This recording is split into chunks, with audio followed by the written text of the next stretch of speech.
अभी बंटी और आसिफ दो अलग-अलग बंदे थे, उसने एक ही बंदा बताया हुआ था अपनी फ्रेंड को या मेरी फ्रेंड जो थी। इनका शफात जब हुए ना, जब चीज़ें खुली तो खुल के सामने आई तो पता ये चला कि ये दो अलग अलग बंदे, एक बंदा नहीं। वो लड़की घर पे गई वापस अपने, वहाँ पे उसकी तबीयत ख़राब हुई।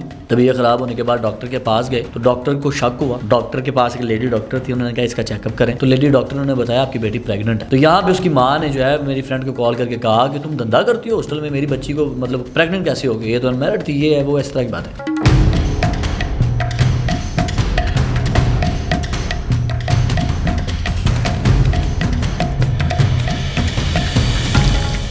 यूनिवर्सिटीज़ में पढ़ने वाले लड़कियां और लड़के जो हैं वो गलत रास्तों के ऊपर क्यों चले जाते हैं, ये एक अलमिया है जिसके बारे में हमें सोचना चाहिए।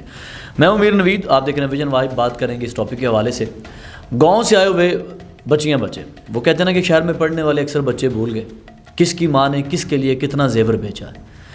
तो यहाँ पर आगे लड़के लड़कियाँ भूल जाते हैं, क्यों गलत रास्ते पर चले जाती हैं। लड़कियाँ कॉल गर्ल्स बन जाती हैं, रातें गुजारना शुरू कर देती हैं मर्दों के बिस्तरों पर, पैसे कमाना शुरू कर देती हैं। लड़के जो हैं वो गैंगस्टर बन जाते हैं, चोर बन जाते हैं, नेगेटिविटीज़ जो है उनमें ज़्यादा आ जाती हैं, वो नेगेटिव एक्टिविटीज़ में ज़्यादा इन्वॉल्व हो जाते हैं। क्यों हो जाते हैं? इसकी सबसे बड़ी वजह ये है, जब कोई लड़का या लड़की गांव से या एक बैकवर्ड एरिया से शहर में आता है और ख़ासकर हॉस्टल लाइफ गुजारता है तो वो दो चीज़ें देखता है। एक तो यूनिवर्सिटी में अपने क्लास फेलोज़ को देखता है, ब्रांडेड वॉचेस पहने, ब्रांडेड शूज़ पहने, ब्रांडेड कपड़े पहने, जेब में अच्छे खासे पैसे लिए, डेली वही दोस्त आपको खिला रहा है पिला रहा है, चीज़ें देख रहा है, आप ऐसा से कमतरी का शिकार हो। फिर देखता है आपके साथ जो हॉस्टल में लड़की रह रही है वो ऑलरेडी गांव से है, या लड़का रह रहा है वो ऑलरेडी गांव से है, वो इतना अमीर भी नहीं है, मिडिल क्लास फैमिली से आपकी तरह, लेकिन वो अच्छा खा रहा है, अच्छा पहन रहा है।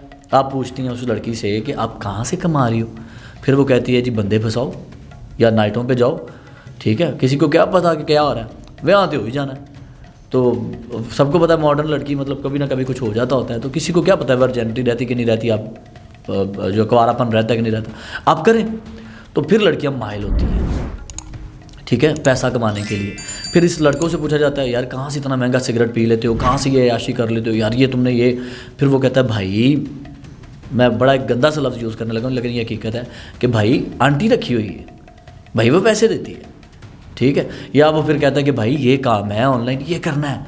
या वो कहता है मैंने इस बंदे के साथ अटैच हूँ, ये करना है। या वो कहता है यार ये काम, मतलब नेगेटिव जो चीज़ें हैं उसकी तरफ वो माइल करवाता है। अच्छा, फिर लोग कर पड़ते हैं। यहाँ पे मैं गुजारिश करूँगा उन माँ बाप से, उन सरबराहों से जो अपने बच्चों के ऊपर नज़र नहीं रखते। आप कम से कम जाके एक बार उनकी हॉस्टल में चेक किया करें, उनकी जो है अलमारी चेक किया करें। जब वो घर आएँ तो उनकी शर्ट्स, उनकी शूज़ उनके चेक किया करें कि पुत्र असी तो तेनों ना खर्चा ही नहीं देंगे, या तुम जो नौकरी कहीं कर रहे हो तो तुम्हारी इतनी तनख्वाह नहीं है, तुम्हारे हॉस्टल की फ़ीसें हैं, तुम्हारे खाने पीने की फ़ीस है, तुम्हारी यूनिवर्सिटी की फ़ीस है, तुम ये इतना कहाँ से कमा रहे हो, ये पैसे कहाँ से आ रहे हैं, तुम ये चीज़ें कहाँ से ले रहे हो। माएँ बेटियों से पूछें, बड़ी बहनों से पूछें कि तुम ये पैसे कहाँ से ले रही हो, तुमने ये जूता कहाँ से लिया है, तुमने ये लिपस्टिक, अगर वो गिफ्ट है तो कौन उल्लू का पट्टा आज के दौर में इतना महंगा गिफ्ट देता है। हाँ, ख़ास कोई दोस्त होते दे, वरना भाई हर किसी को जान के लाले पड़े हो में कौन देता है।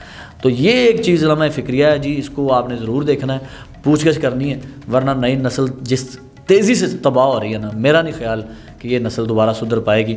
मैं ना आपको एक वाक़या सुनाता हूँ, ये सच्चा वाक़या मेरे साथ हुआ है, यकीन कीजिए, बाय गॉड मेरे साथ हुआ है।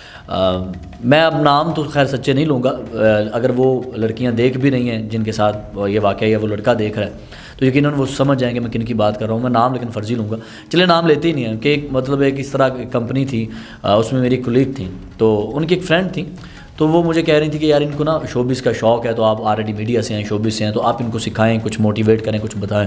मैंने कहा चले आप मुझसे मिला दें। जब वो मुझसे मिली तो उनका बोल चाल, लहजा, चलन फिरन, तो मैंने अपनी फ्रेंड से सवाल किया, मैं कि ये मैरिड है? तो उन्होंने कहा नहीं ये मैरिड नहीं है। मैंने कहा मैरिड नहीं है? कहती हाँ, ये मतलब नारोवाल से जो है यहाँ पे आई हैं, तो ये तो मतलब लाहौर में रहती हैं, ये अनमैरिड हैं, यूनिवर्सिटी फ़ेलो है मेरी, और ये तो हम हॉस्टल फ़ेलो हैं, इनके हॉस्टल में इकट्ठी रहती हैं, और ये तो यूनिवर्सिटी में पढ़ती है, इसके अलावा कुछ नहीं है। मैंने कहा रियली?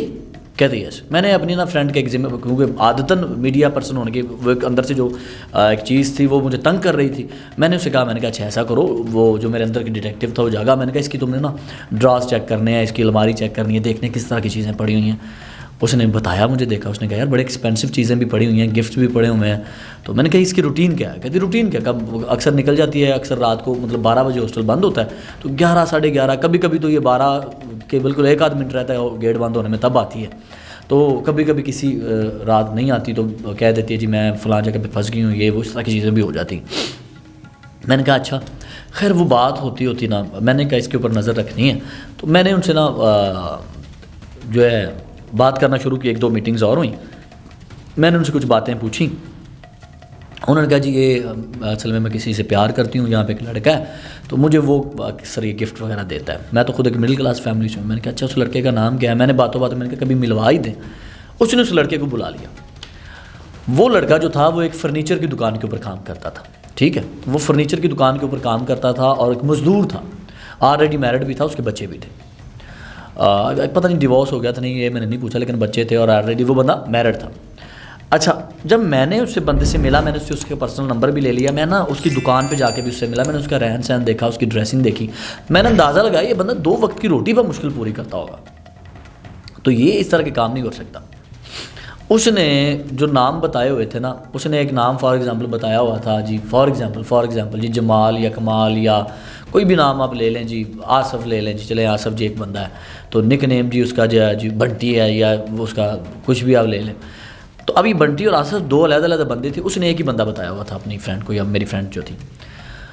इनका शफ़ात जब हुए ना, जब चीज़ें खुली तो खुल के सामने आईं तो पता ये चला कि ये 2 अलग-अलग बंदे, एक बंदा नहीं। और फिर जो है वो लड़की घर पे गई वापस अपने एरिया में। वहाँ पे उसकी तबीयत ख़राब हुई। तबीयत ख़राब होने के बाद डॉक्टर के पास गए तो डॉक्टर को शक हुआ। डॉक्टर के पास एक लेडी डॉक्टर थी, उन्होंने कहा इसका चेकअप करें। तो लेडी डॉक्टर ने बताया आपकी बेटी प्रेग्नेंट है। तो यहाँ पे उसकी माँ ने जो है मेरी फ्रेंड को कॉल करके कहा कि तुम धंधा करती हो हॉस्टल में, मेरी बच्ची को मतलब प्रेग्नेंट कैसे हो गई, ये तो अनमैरिड थी, ये है वो, इस तरह की बात है। मेरी फ्रेंड ने मुझे बताया, खैर वो मामला जो है वो पुलिस तक भी गया, चीज़ें क्लियर हुई तो पता चला कि वो जो लड़की थी वो मुख्तलिफ लोगों के साथ रातें स्पेंड करती थी, पैसे कमाती थी सिर्फ इस चीज़ में कि मुझे आगे निकला जाए, मुझे पैसे मिलें, मैं थोड़ा बेहतर हालात कर सकूँ। तो फिर मेरी फ्रेंड जो है ईजी हुई, जाके उनको पता चला, फिर वो शर्मिंदा भी हुई कि मैं ऐसी लड़की के साथ मेरी दोस्ती रही है। तो फिर वो लड़का भी बताना शुरू हो गया जी हम किसी की तरह फ़लाँ होटल में जाते थे, या कहाँ कहाँ से ये गिफ्ट्स आते थे, कहाँ कहाँ से ये मिलते थे, कहाँ कहाँ से पैसे आते थे। तो वो कहीं गलती ऐसी उनसे हो गई कि वो प्रेग्नेंट हो गई। तो ये चीज़ें बहुत ज़्यादा हैं लाहौर में, तो ख़ासकर मैंने बहुत देखा है। इस्लामाबाद में तो इंतहा की है, ठीक है, वहाँ पे फ्लैट्स जो बने हुए हैं, लाहौर में जो फ्लैट्स बने हुए हैं ये बहुत ज़्यादा है। इसके ऊपर भी एक सर्च ऑपरेशन होना चाहिए, देखना चाहिए। जो है ये हमारे जो इदारे हैं इनको इसके ऊपर कार्रवाई करनी चाहिए, ऐसे होटल्स की निशानदेही करनी चाहिए और ऐसी यूनिवर्सिटीज़ लड़कियों की और ऐसे ग्रुपों की, ऐसे कोऑर्डिनेटर्स के हवाले से काम होना चाहिए कि ये जो तबाहियाँ हो रही हैं क्यों हो रही हैं। तो सोचें जब एक मिडिल क्लास फैमिली से गांव से आई हुई लड़की यहाँ आके पैसे की लालच में या ख़ुद को बेहतर करने की लालच में या अच्छा कमाने की लालच में या अच्छा पहनने की लालच में अपना जो जिस्म है किसी के बिस्तर के ऊपर छोड़ के आ रही है, तो ये कैसी चीज़ हो सकती है।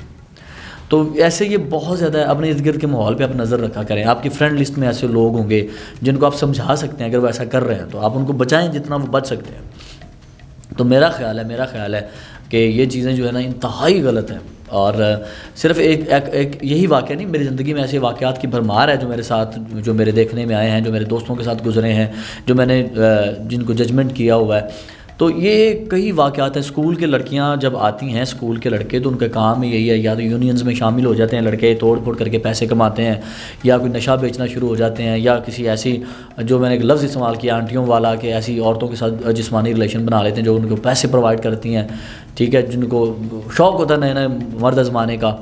और या फिर जो लड़कियां हैं वो मर्दों के साथ ताल्लुक़ बना लेती हैं। तो मैं समझता हूँ कि ये एक घिनौनी हकीकत है हमारी। बेशक मेरे अल्फाज बोल्ड हो सकते हैं, मेरा अंदाज़ बोल्ड हो सकता है, लेकिन मेरी हकीकत जो है वो बोल्ड नहीं हो सकती। तो इसके ऊपर खुदारा गौर कीजिए, वरना हम अंधेरे में डूबते चले जाएंगे और कोई भी हमारा परेशान हाल नहीं होगा, और हम एक दिन कब्र में भी जाना है, आका नामदार को भी मुँह दिखाना है। तो ऐसा ना हो कि हम जो है वो हमारी कब्र से बदबू आए, हमारे कफन से बदबू आए। तो खुदा की कसम मैं जब ये सोचता हूँ तो डर जाता हूँ। तो प्लीज़ अपना ख्याल रखा करें और इर्द गिर्द के माहौल पे नज़र ज़रूर रखा करें। अल्लाह मेरा आप सब का हामी नासिर हो और हमें जो है वो मुस्बत राह के ऊपर चलने की तौफीक अता फरमाए। और ज़रूर अपने इर्द गिर्द नज़र रखें। विजन वाइब चैनल आप देखते रहिए। मीर नवीद को इजाज़त दीजिए। अल्लाह ने के बाद।